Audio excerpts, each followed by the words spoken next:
역적이 따로 없네요. 메디슨 교체될 당시 모두가 놀란 역대급 이적 행위에 토트넘 선수단 극대노하자 포스테코글루 이 광경 목격하고서 메디슨 부주장직 박탈하고 방출 결정 조짐.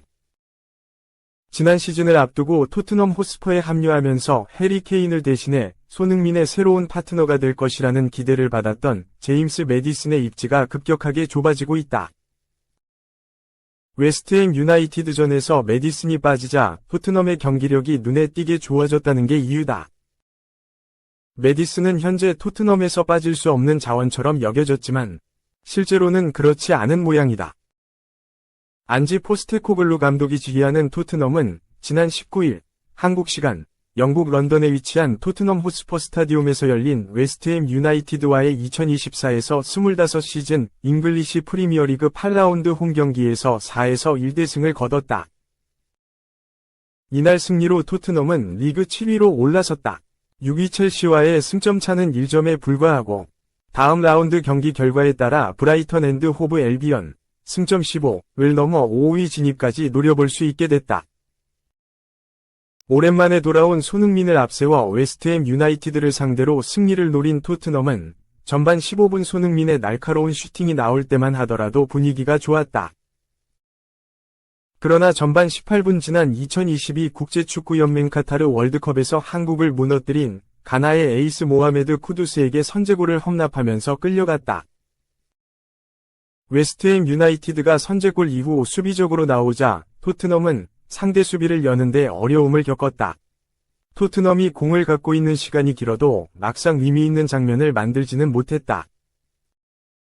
오히려 웨스트햄 유나이티드의 몇 차례 역습을 허용했지만 크리스티안 로메로와 미키 판더펜 듀오의 수비 덕에 버텼다. 토트넘은 동점골에서 해답을 찾았다. 전반 36분 빠른 속도로 공격을 전개한 끝에 공을 몰고 올라온 메디슨의 패스를 받은 데얀 쿨루세브스키가 동점골을 터뜨린 장면이었다. 이렇듯 토트넘은 웨스트햄 유나이티드의 수비가 자리를 잡지 못했을 때 빠르고 정확하게 빈틈을 공략하는 방식으로 공격할 필요가 있었다. 전반전을 마친 토트넘은 후반전 시작과 동시에 특단의 조치를 내렸다. 바로 팀의 플레이메이커인 메디슨을 파페 마타르 사르와 교체한 것이다. 포스테코글루 감독은 팀의 부주장이자 핵심 자원 중 하나인 메디슨을 하프타임에 교체하는 과감한 결정을 내렸다. 무모한 결정처럼 보이기도 했지만 이 용병술은 적중했다. 활동량이 주무기인 사르는 곧바로 영향력을 드러내기 시작했고 토트넘 중원이 살아나자 자연스럽게 공격도 좋아졌다. 이후 토트넘은 손흥민의 기점 패스에서 시작된 이브 비수마의 역전골과 상대 자책골, 그리고 손흥민의 추가골로 4에서 1승리를 거뒀다. 메디슨 대신 교체되어 들어간 사르는 중원을 휘저은 것 외에도 후반 15분경 중원에서 상대 공격을 끊어낸 뒤 전방에 있는 손흥민에게 단숨에 패스를 연결. 손흥민의 골을 어시스트하면서 인상적인 활약을 펼쳤다. 결과적으로 포스테코글루 감독의 선택이 들어맞은 셈이다. 현지에서도 메디슨 대신 사르를 투입한 게 결정적이었다고 분석했다. 글로벌 스포츠 매체 디 애슬레틱은 웨스트햄 유나이티드가 1에서 0으로 앞서고 있던 전반전에는 토트넘이 기회를 놓칠 때마다 좌절하는 신음소리가 들렸다. 토트넘은 이번 시즌 어떤 팀보다 더 많은 횟수인 12번이 코너킥 기회가 있었지만 한 번도 위협적이지 않았다. 며 해법은 포스테코글루 감독의 대담한 하프타임 교체였다고 짚었다.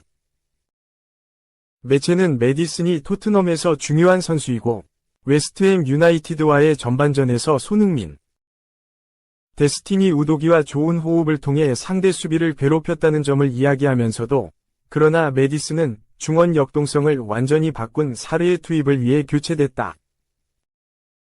메디슨의 경기력이 나빴던 것은 아니지만 사르가 토트넘에 더 많은 신체 능력을 더해줬다고 설명했다. 포스테코글루 감독도 경기 후 기자회견에서 미드필드에 더 많은 에너지가 필요하다고 느꼈다. 사르에게서 그런 부분을 더 기대할 수 있었다.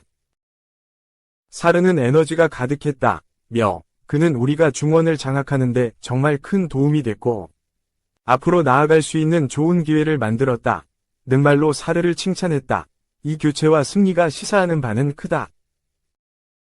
영입될 당시만 하더라도 토트넘의 새로운 에이스이자 케인을 대신해 손흥민과 함께 토트넘의 공격을 이끌 것으로 기대됐던 매디슨이지만 그가 빠져야 토트넘의 경기력이 살아난다는 걸 확인한 교체와 경기 결과였기 때문이다.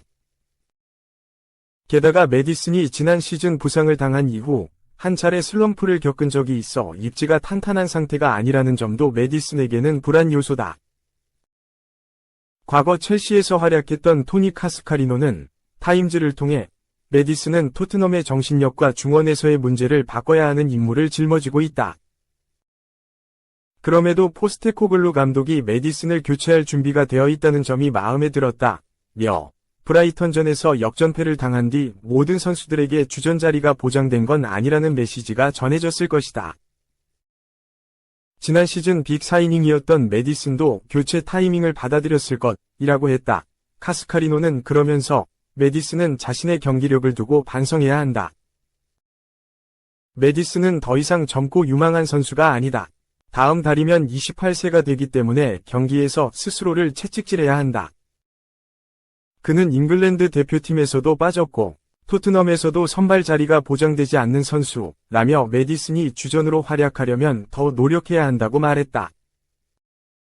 지난해 여름 강등팀 레스터시티를 떠나 4천만 파운드, 약 716억 원, 위 이적료로 토트넘에 합류한 매디슨은 상당한 기대를 받으면서 런던에 입성했던 것과 달리 엄청난 수준의 활약을 보여주고 있지는 못하다.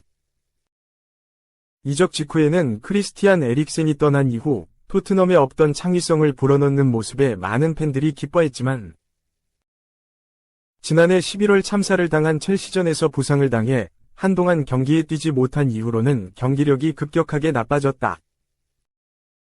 이 선에서 창의성을 제공했던 매디슨은 올해 초부터 다른 선수가 됐다. 장점이던 패스 능력도 나빠졌고 그렇다고 활동량이 높은 것도 아니었기 때문에 수비적으로도 팀에 도움이 되지 않았다. 토트넘 동료들이 매디슨을 위해 뛸 수도 없는 노릇이었다. 매디슨이 제 경기력을 찾지 못하는 동안 토트넘도 헤맸다. 이번 시즌 들어 브렌트퍼드전을 기점으로 브레넌 존슨과 함께 다시 살아나는 듯했으나 이번에는 자신보다 더 어린 선수인 사르와의 주전 경쟁에서 갑작스럽게 우위를 내주고 말았다. 매디슨이 이번 위기를 극복할 수 있을지는 두고 볼 일이다. 2. 레알 마드리드 정말 추하다. 2024 발롱도르 시상식, 전원 불참, 축구에 전혀 좋지 않은 일, 비판. 세계 최고 구단 레알 마드리드가 발롱도르 시상식에 불참하며 구단 위신을 스스로 깎아먹었다. 발롱도르 수상 유력 후보로 점쳐졌던 비니시우스 주니오르가 시상식 직전 수상자가 아니라는 소식이 전해지자 단체로 보이콧한 건데 이에 대해 비판을 피할 수 없게 됐다. 레알은 29일 한국 시간 프랑스 파리 샤틀레 극장에서 진행한 2024 발롱도르 시상식에 단체로 불참했다. 레알은 이날 바이엘 레버쿠젠, 독일 등을 제치고 올해의 남자팀으로 선정됐다. 카를로 안첼로티 감독 또한 레버쿠젠의 리그 무패 우승을 이끈 사비 알론소를 제치고 올해의 감독으로 뽑혔다. 지난 시즌 레알은 라리가, 유럽축구연맹 챔피언스리그, 수페르코파 대 에스파냐까지 총 3개의 우승컵을 들어올렸다. 공식전 55경기에서 41승 12무 2패, 승률 74.5%를 기록했다. 구단 최초의 리그 우승이자 분데스리가 무패 우승을 이뤄낸 레버쿠젠을 제쳤다. 자연스레 레알을 지도한 안첼로티 감독도 올해의 감독상에서 알론소 레버쿠젠 감독을 제치고 수상 영예를 안게 됐다. 프랑스 레키프는 이탈리아 출신 레알 감독 안첼로티는 올해 최고의 감독상인 크라이프 트로피를 수상했다. 그는 알론소와 루이스 데 라푸엔테, 스페인을 이겼다. 안첼로티는 라리가, 챔피언스리그, 수페르코파, 우에파 슈퍼컵에서 우승을 차지했다고 설명했다. 하지만 이날 발롱도르 시상식에 참석한 이들은 레알의 수상 소감을 들을 수 없었다. 레알이 선수, 감독은 물론 구단 관계자까지 모두 시상식에 불참하기로 결정했기 때문이다. 프랑스 레키프는 레알은 시상식에 참석하지 않아 올해의 클럽 트로피를 받지 못했다. 파리 샤틀레 극장에서 열린 제68회 발롱도르 시상식에 레알 대표는 한 명도 참석하지 않았다. 올해의 클럽 트로피를 받으러 오는 사람은 아무도 없었다. 면서 게르트 뮬러 트로피를 해리 케인과 함께 수상한 킬리안 음바페도 상을 받으러 오지 않았다. 고 전했다.